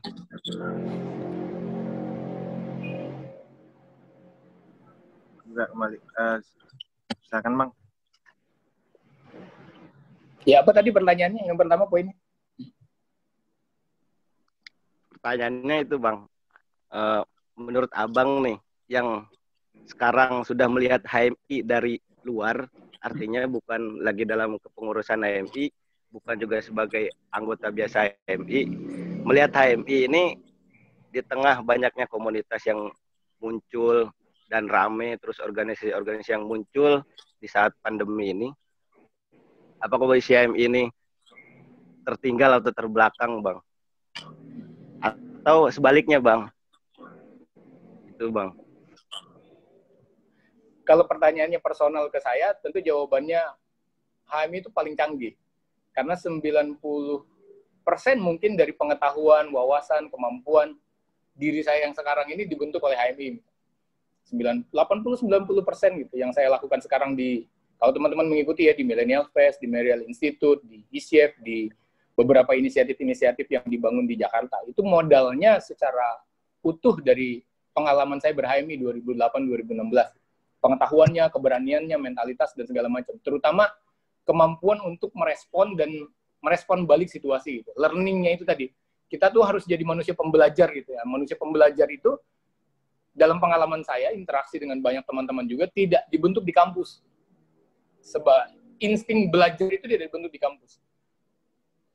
Kampus tidak memberikan kemampuan itu. Tapi HMI jelas memberikan kemampuan itu. HMI memaksa kita untuk terus-menerus belajar gitu. Terus-menerus merespon sesuatu yang ada di luar diri kita secara cepat. Kan apa namanya itu kalau bukan belajar? Misalnya simulasinya di LK1. Si pemateri nanya gitu ke kita, apakah Tuhan itu ada? Misalnya dia materi NDP. Itu kan memaksa orang untuk merespon pertanyaan yang tidak terbayangkan oleh dia dalam hidup dia. Ada orang bertanya, apakah Tuhan ada? Problemnya bukan soal jawaban dari pertanyaan itu, Tuhan itu ada atau tidak, tapi pertanyaan itu membuat kita mencari jawaban di dalam alam berpikir kita gitu. Yang biasanya jawaban itu kita berikan di lapis pertama, kita harus nyari sampai lapis kedua, ketiga, keempat dalam pikiran kita gitu. Kita berpikir jadi lebih mendalam. Kita berpikir jadi lebih meluas gitu melihat sesuatu. Nah, kemampuan belajar itu gitu. Manusia pembelajar itu yang menurut saya didapatkan di HMI. Ini bukan hanya saya, mungkin beberapa teman-teman yang satu angkatan yang saya berinteraksi, mungkin yang lain juga mendapatkan itu. Jadi, apakah HMI dibandingkan dengan organisasi lain masih bagus apa enggak gitu dari pertanyaan canggih apa enggak, ya tentu HMI punya sesuatu yang bisa memberikan sesuatu yang relevan. Tapi HMI sendiri, gitu, akhirnya setelah saya selesai berkader gitu, saya melihat bahwa HMI sendiri adalah ruang kosong sebenarnya. Tergantung siapa yang ngisinya gitu. Jadi HMI akan hebat, HMI akan canggih kalau orang yang ngisinya, kader-kader yang ngisinya juga canggih. Jadi HMI itu hanya ruang, HMI tidak memberikan apa-apa. HMI memberikan ruang kepada mahasiswa-mahasiswa untuk mereka berproses di dalamnya. Ketika dibandingkan dengan komunitas, dengan organisasi, atau dengan institusi-institusi lain, tentu jawabannya ada di masing-masing teman-teman, di masing-masing pengurus, gitu, atau di masing-masing kader. Tergantung Anda membawa HMI-nya kemana, atau Anda mengisi ruang itu dengan isian apa. Jadi HMI-nya sendiri dalam tanda kutip, saya mau bilang HMI-nya sendiri benda mati.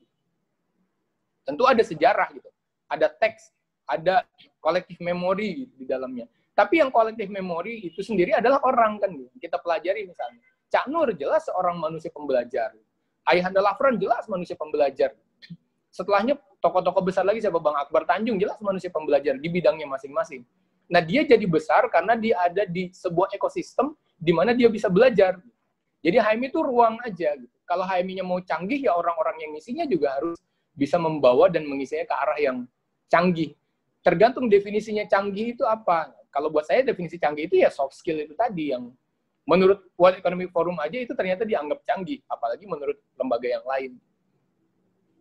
Jadi tergantung orang-orang di dalamnya merespon apa yang ada di dalam teks-teks HMI, bagaimana teman-teman membaca NDP, membaca misi, membaca sejarah, membaca terutama lagi membaca kiprah dari alumni-alumni HMI juga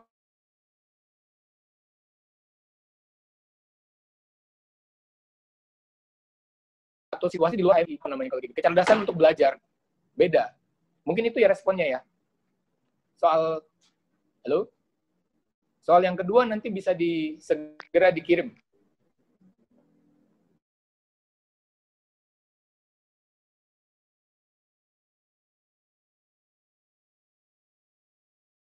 Siap Bang, siap Bang.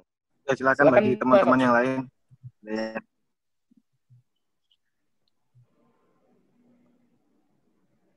Boleh lagi. Boleh, moderator. Silakan. Sebenarnya yang sekarang itu bukan pertanyaan sih sifatnya, tapi ada kaitannya dengan pertanyaan tadi. Saya agak sedikit terkesan curhat sebenarnya. Di situasi pandemi kan banyak teman-teman mahasiswa aktivis itu aktivitasnya melalui digital kan ya.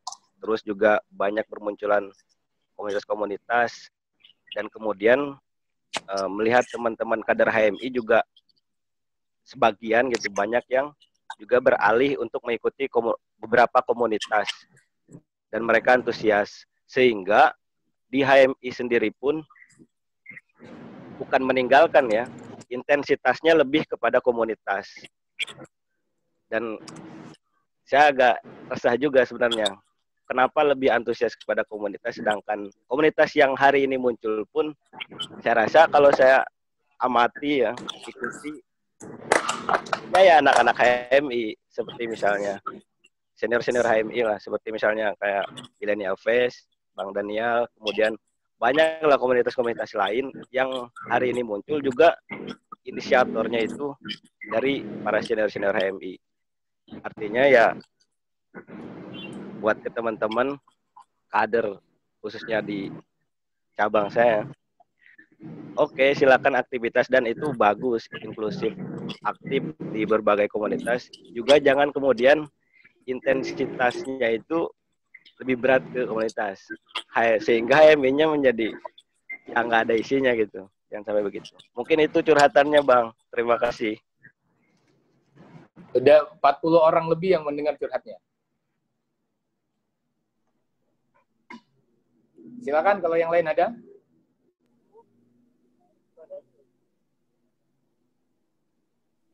Saya lagi bisa, Bang. Ya, silakan Indah.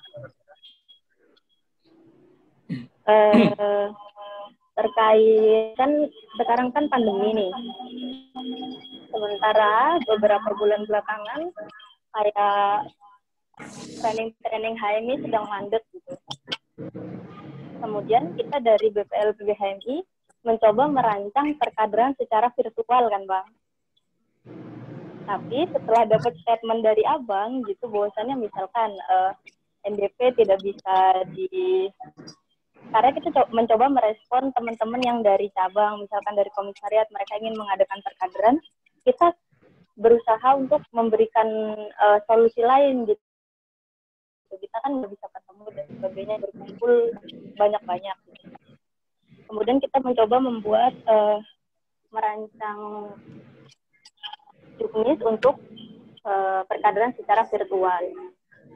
Tapi setelah mendengar statement Abang, kita jadi mikir gitu, Bang. Bang, apa yang harus kami lakukan gitu, Bang, untuk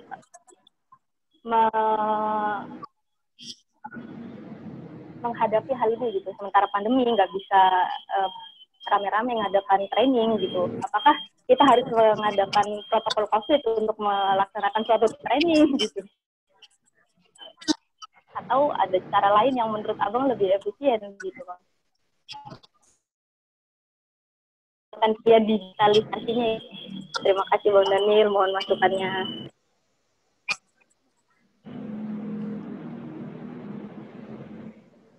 Sama berarti dua curhat ini sama-sama jawabannya tergantung kreativitas masing-masing. Ya paling saya bisa ngasih rumus umumnya aja. Rumus umumnya tadi misalnya, kalau buat saya ukurannya jadi agak saklek gitu kalau di urusan ideologi tadi, di urusan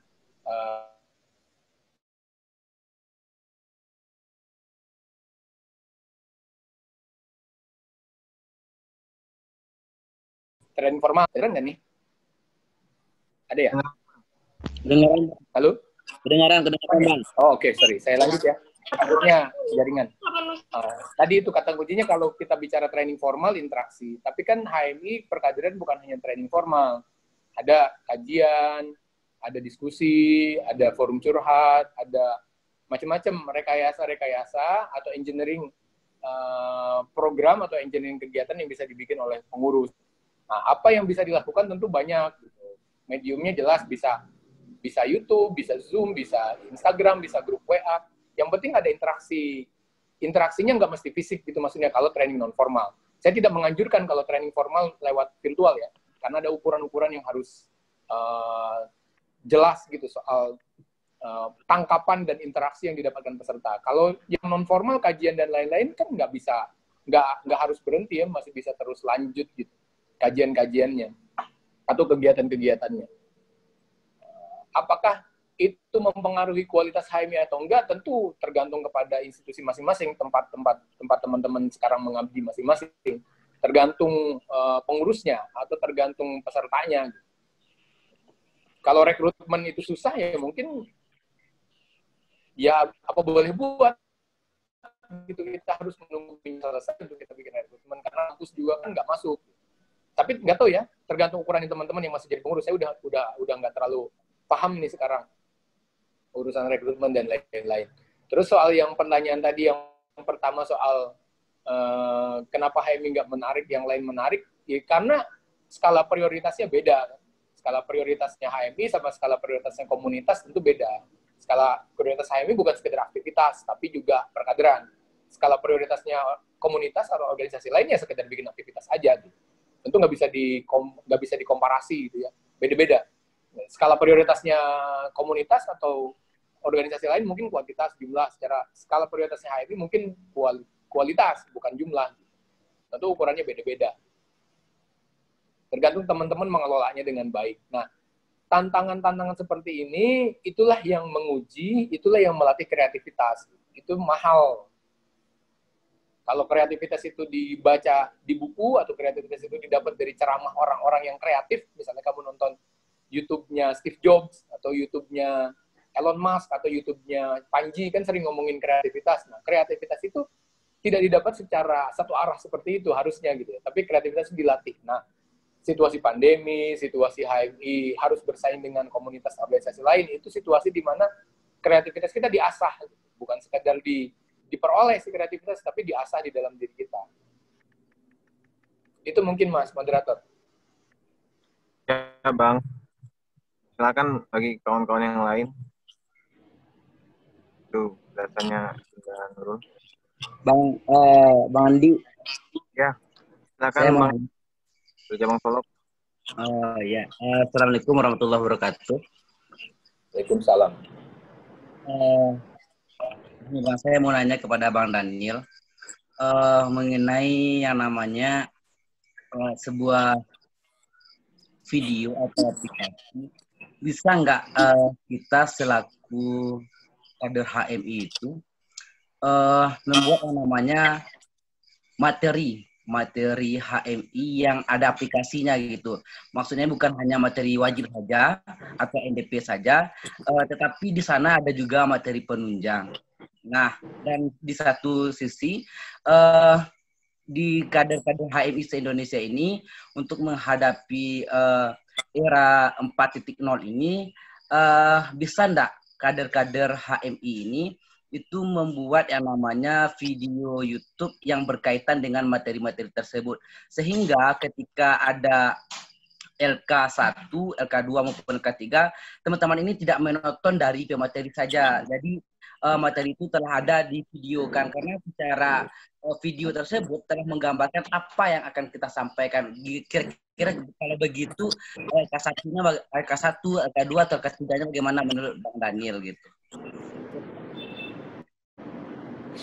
Iya. Menarik nih pertanyaannya. Tapi bisa jadi bahan perdebatan panjang di teman-teman instruktur ya.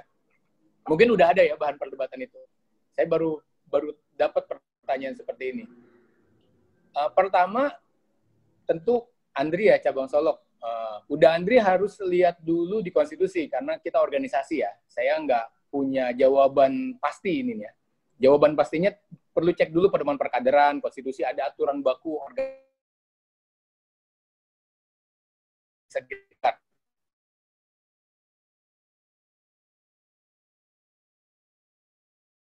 Halo, masih? Ya Bang, masih Bang. Lanjut Bang. Nah, satu itu patokannya adalah pedoman perkaderan. Patokannya adalah keputusan organisasi. Dalam hal ini keputusan organisasinya tentu di institusi tertinggi, misalnya BPLPB HMI atau di PAPB HMI atau di PB HMI. Perlu didiskusikan di kalangan pengurus. Apakah pertanyaan-pertanyaan tadi jawabannya seperti apa? Saya hanya mungkin menganjurkan aja, memberi wawasan aja. Pertama, menurut saya sebagai yang pernah lama di perkaderan, konten itu, materi itu, Andri, itu penting. Sejarah HMI misalnya teksnya dari A sampai Z itu penting. Tafsir tujuan dari A sampai Z itu penting. NDP dari bab 1 sampai bab kesimpulan penutup itu penting. Tapi yang mahal, yang membentuk kader itu interaksi. Bukan konten materi itu. Interaksi ketika materi itu dibawakan oleh seseorang, narasumber misalnya, atau master of training, atau instruktur. Dia jadi hidup si materi itu ketika dibawakan oleh seseorang. Dan kualitas yang membawakannya juga akan menentukan kualitas materinya nanti. Misalnya NDP, dari dulu kan NDP itu bab 1 sampai bab 7. Misalnya di LK1 itu bab 1 sampai bab 4 lah. Atau di peraknya ada dialog kebenaran namanya biasanya. Atau materi dekonstruksi. Itu kualitas si pematerinya akan menentukan kualitas tangkapan materi yang didapatkan oleh peserta. Materinya sama. Atau tafsir tujuan deh. Misalnya tafsir mission HMI itu. Dari A sampai Z akan sama terus dari tahun 70 sekian, saya lupa, pertama dirumuskan, pertama disahkan. 71 kalau nggak salah, dikoreksi kalau salah. Dari tahun 70-an sampai sekarang tafsir tujuan teksnya masih sama. Tapi penyampaian materinya bisa beda-beda di semua tempat, di semua komisariat dan cabang. Tergantung siapa yang membawakannya. Ada yang membawakannya dengan sangat menarik, menjadi hidup gitu materinya. Ada yang membawakannya secara tekstual. Nah, kalau ngomong di training, tentu tergantung kepada interaksi tadi. Makanya ada konten, ada materi, gitu ya. Ada tulisan, ada juga interaksi. Jadi ngobrolnya, tanya jawabnya.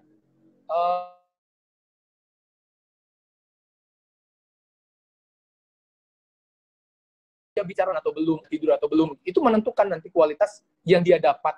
Nah, itu nggak bisa didapat, nggak bisa diperoleh lewat konten yang sifatnya satu arah, seperti video atau teks.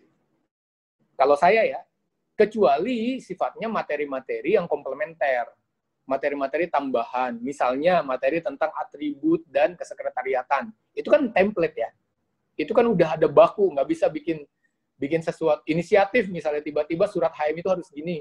Sekarang udah kemodernan dong, logo HMI jangan lurus tapi miring aja gitu, gini. Jangan lurus kayak perisai tapi miring kayak agak-agak. Misalnya kan itu nggak mungkin kalau administrasi kesyariatan protokoler. Tapi kalau materi yang sifatnya simulasi, misalnya persidangan, kan nggak mungkin kita ngomong teknik persidangan terus nggak ada simulasinya. Ngomong, ya kan, RK1 kan selalu ada materi teknik persidangan. Kalau teksnya kan tinggal dibaca aja, nggak kerasa tuh bagi peserta. Nggak akan jadi apa-apa. Tapi ketika disimulasi, kan tiba-tiba, wah, sesuatu yang menarik, membentuk cara pandang dan membentuk perilaku peserta. Nah, dipilah aja, udah Andri, mana materi yang memungkinkan buat dikonversi atau ditambahkan ke materi sifatnya digital tadi, audiovisual, mana yang materi-materi yang tetap butuh interaksi, butuh tatap muka, butuh tanya jawab.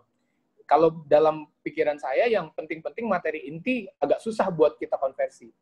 Kecuali kalau materi intinya ada tanya jawabnya, tapi juga ada tambahan-tambahan video pelengkap misalnya.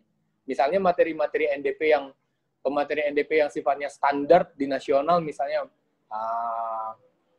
Kanda Harun Sikasongge misalnya cabang Jogja, atau Kanda Kunur Hadiat dari cabang Depok sekarang di Bogor, atau Kanda Azari Akmal Tarigan cabang Medan misalnya. Beliau guru-guru NDP itu perlu juga dibikinkan misalnya materi utuhnya.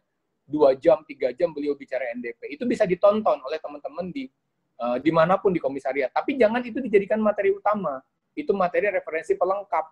Materi utamanya tetap tanya jawab di masing-masing komisariat dan masing-masing LK1. Komplementer sifatnya. Pembanding aja. Mungkin itu yang bisa disampaikan, Mas Moderator. Ya, makasih banyak, Bang. Ada lagi dari teman-teman yang lain? Boleh, Bang? Ya. Halo? Ada, Bang? Bismillahirrahmanirrahim. Assalamualaikum warahmatullahi wabarakatuh, Bang.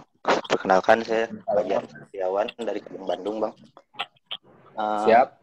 Sedikit menanyakan perihal, menurut Abang nih, pandangan Abang yang sudah melihat dari luar HMI, perihal badan-badan khusus. Apa saja yang bisa dikembangkan di dalamnya tuh, Bang? Terus dikaitkan dengan era digital. Karena menurut saya, bagian besar kawan-kawan di komisariat, di tingkatan komisariat gitu ya, Bang, masih bergantung terhadap interaksi dan pemikiran senior-seniornya yang sebagian ada di badan khusus gitu, Bang. Agar proses pendidikan di luar training non-formal bisa lebih kreatif dan inovatif. Karena kan pas ke LK1 pun mau ke LK2 tetap yang menentukan tuh interaksi dan pemikiran senior-seniornya gitu, Bang. Terima kasih, Bang. Iya, pertanyaan menarik. Saktiawan, Fajar Saktiawan. Saya lagi-lagi pengen bilang bahwa HMI itu organisasi, dia organik gitu, dia nggak hidup di ruang hampa, dia hidup di ruang yang real. Misalnya kenapa komisariat atau cabang itu berurusan dengan institusi-institusi lain misalnya. Kalau di kota atau kabupaten, misalnya KNPI kota, KNPI kabupaten, pemerintah kota, pemerintah kabupaten, ada Kapolres misalnya, harus terlibat jadi stakeholder. Di HMI, ada kepentingan, sebutlah dalam tanda kutip, senior-senior yang di partai politik terlibat. Itu jadinya jadi organisasi gitu. Organisasi itu memang medan pertarungan kepentingan, medan pertarungan kebutuhan, medan pertarungan situasi. Dia menjadi organisasi yang menarik kalau dia berinteraksi dengan sesuatu di luar dirinya. Nah, pertanyaannya yang dominan nanti yang mana? Yang dominan aktivitas perkaderannya atau aktivitas non-perkaderannya? Yang dominan di perkaderannya, perkaderan yang sifatnya ke arah politisi, ke arah kerja politik, atau ke arah kerja organisasi, atau ke arah kerja LSM, atau ke arah kerja akademik, itu tergantung siapa yang dalam tanda kutip dominan di dalam organisasi itu, di dalam situasi itu, di komisariatnya misalnya. Itu relevan gitu. Itu maksudnya itu niscaya gitu. Itu situasi yang tidak bisa dihindari. Nah, tergantung nanti, kata kuncinya lagi-lagi adalah balik lagi ke teks, misalnya kata kuncinya independensi. Independensi pengurus, independensi ketua umum, sekum, kabit-kabit, gitu. Independensi itu dibangun tidak dari teks, tapi dari sikap sehari-hari yang dibangun oleh pengurus. Pengurusnya independen apa enggak terhadap interest senior atau interest pihak-pihak lain yang non-HMI, misalnya yang saya sebut tadi itu. Dan independensi juga tidak 0 dikali 100 atau 0 dikali 1. Independensi juga kompleks di dalamnya, jadi nggak hitam putih sih independensi itu. Yang disebut kebenaran objektif di dalam independensi HMI itu tidak hitam putih, tergantung situasi, tergantung kebutuhan, tergantung konteks di mana kebenaran itu hidup. Jadi kalau ada konflik kepentingan atau konflik interest atau ada perbedaan-perbedaan itu niscaya itu pasti ada. Cuma kita harus tetap hidup di dalam kata kuncinya tadi independensi dan di dalam prinsip-prinsip dasar dari perkaderan HMI bahwa proses apapun, aktivitas apapun harus memberikan sesuatu yang baru bagi kader. Bertarung aja, kalau saya sih mau bilang begitu. Bertarung aja, berebut dominasi aja.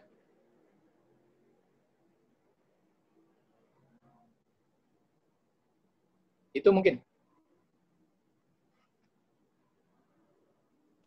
Iya bang, maksud saya sih karena kan ngomongin badan-badan khusus gitu lebih banyak yang bisa lebih dieksplor gitu bang, perihal dengan materi-materi yang abang berikan tadi gitu bang. Mungkin apa saja gitu yang bisa abang sumbangsikan dari luar, yang sudah dilihat dari luar gitu, misalkan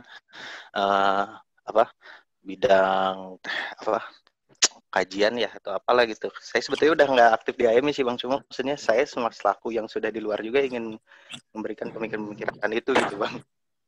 Ya, salah satunya itu badan-badan khusus itu apa saja yang bisa dikembangkan gitu. Lagi-lagi tergantung situasi masing-masing, bro. Tergantung kamu maunya ngabdi di mana atau memberi kontribusinya di mana, di cabang, di komisariat, cabangnya situasinya seperti apa, pengurusnya bagus atau enggak. Lagi-lagi itu. Jadi situasinya tidak universal, situasinya tergantung yang sedang terjadi di masing-masing. Bisa jadi misalnya mereka pengen belajarnya, kalau lembaga-lembaga khusus belajarnya jurnalistik, lembaga khusus belajarnya ekonomi, tergantung. Tapi biasanya di HMI itu yang saya alami, lembaga-lembaga khusus itu susah berkembang karena minat dan bakat itu tidak menjadi, walaupun penting ya pengembangan minat dan bakat di HMI, tidak menjadi aktivitas utama. Yang jadi aktivitas utamanya pelatihan, aktivitas utamanya aktivitas organisasi intinya, komisariat, cabang.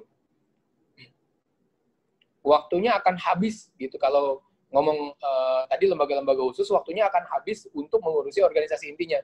Kalau energinya sudah cukup di organisasi inti, baru bicaranya ke lembaga-lembaga khusus. Itu yang terjadi ya, itu yang terjadi. Bukan itu yang seharusnya. Yang paling mungkin dilakukan bukan sebagai kalau sudah selesai ber-HMI misalnya, yang paling relevan dilakukan adalah bukan lagi pengawalannya bersifat organisasi, tapi di talent scout. Talent scout aja di antara pengurus atau di antara kader-kader yang aktif itu, mana yang bagus di bidang yang pengen kita kembangin. Misalnya dirimu pengen ngembangin di apa misalnya, di digital atau di jurnalisme, cari kader-kader yang memang bagus di situ, diambil 1, 2, atau 3 orang untuk dididik atau dikader secara baik di situ. Nah, pendekatan personal itu lebih efektif biasanya daripada pendekatan organisasi. Karena lebih jelas, dia memang minatnya di situ. Apalagi kalau lembaga khusus kan spesifik juga. Mungkin itu. Siap bang. Oke bang, berhubung waktu udah tinggal 9 menit lagi bang, mungkin langsung aja closing statement mungkin dari abang ya kan?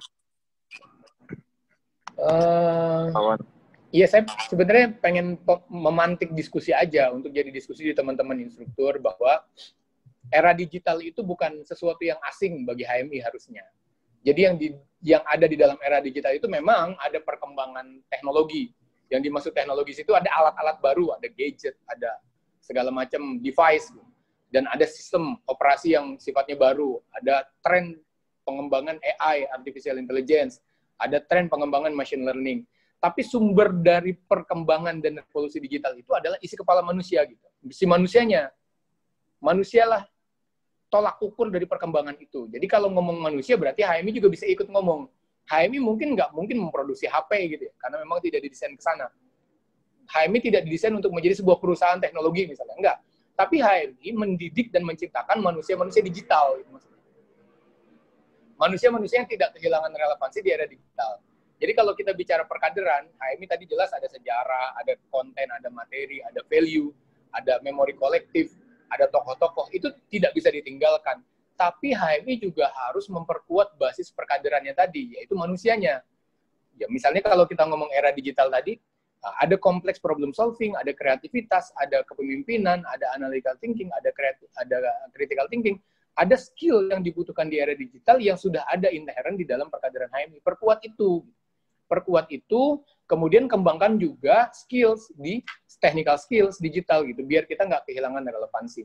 Tidak tanpa perlu mengubah materi, gitu, tanpa perlu mengubah format LK1, LK2, LK3. Perkaya aja format materi dan training itu dengan konten-konten yang sifatnya relevan di masa sekarang. Jadi saya pengen tekanin lagi sekali lagi bahwa HMI tidak asing terhadap revolusi digital atau revolusi 4.0. Bahkan sebagian dari value atau sebagian dari skills yang dibutuhkan di era digital itu ada di HMI. Tinggal perkuat itu, buka mata, buka wawasan, organisasinya diperbaiki, dijaga dengan baik, maka kita pasti akan bisa melahirkan manusia-manusia, inovator-inovator yang siap ketika selesai ber-HMI mereka mengabdi di ruangnya masing-masing. Itu aja yang bisa saya sampaikan, mudah-mudahan jadi pemantik buat teman-teman yang aktif di perkaderan untuk menerjemahkannya di tempat masing-masing. Jadi tidak ada medium universal, tidak ada metode universal, tidak ada cara yang universal. Selalu butuh terjemahan yang sifatnya lokal, sifatnya lokus masing-masing. Itu mungkin yang bisa disampaikan. Terima kasih Mas Cahyono, teman-teman BPLPB HMI. Terima kasih moderator dan teman-teman semuanya yang udah ikut diskusi ini. Mudah-mudahan ini bukan pertemuan terakhir, kita bisa ketemu lagi di kesempatan-kesempatan yang lain.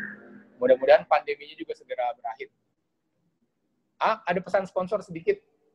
Karena saya Millennial Fest sekarang lagi, ini kan learning organization ya.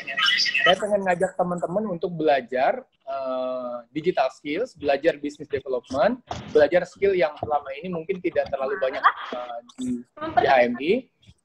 Teman-teman bisa daftar program Talenta Juara namanya. Saya di Millennial Fest, kami di Millennial Fest bikin program 2000 beasiswa buat 2000 orang buat belajar digital skills. Nanti buka aja millennialfest.id websitenya atau cek di Instagram Millennial Fest. Daftar aja di situ, teman-teman siapa tahu bisa terpilih untuk mendapatkan beasiswa digital skills. Ikuti aja prosesnya, jadi teman-teman nanti 2000 orang dapat beasiswa, kemudian nanti 2000 disaring menjadi 400 di bulan Oktober, November, Desember. Selama 3 bulan itu akan mendapatkan program pengembangan digital skills yang kalau teman-teman ikuti di lembaga-lembaga lain, itu bayarnya sampai lumayan, bisa belasan juta, puluhan juta. Nah, di Millennial Fest, teman-teman bisa dapat secara gratis. Itu pesan sponsornya. Mohon maaf, Pak Ketua BPL. Terima kasih. Dari saya, Assalamualaikum warahmatullahi wabarakatuh. Waalaikumsalam warahmatullahi wabarakatuh. Banyak Bang atas cerahannya malam ini. Mari kita tutup dulu diskusi ini sebelum kita lanjut dengan obrolan santai dengan mengucapkan lafaz alhamdulillahirabbil alamin. Bila topik hidayah.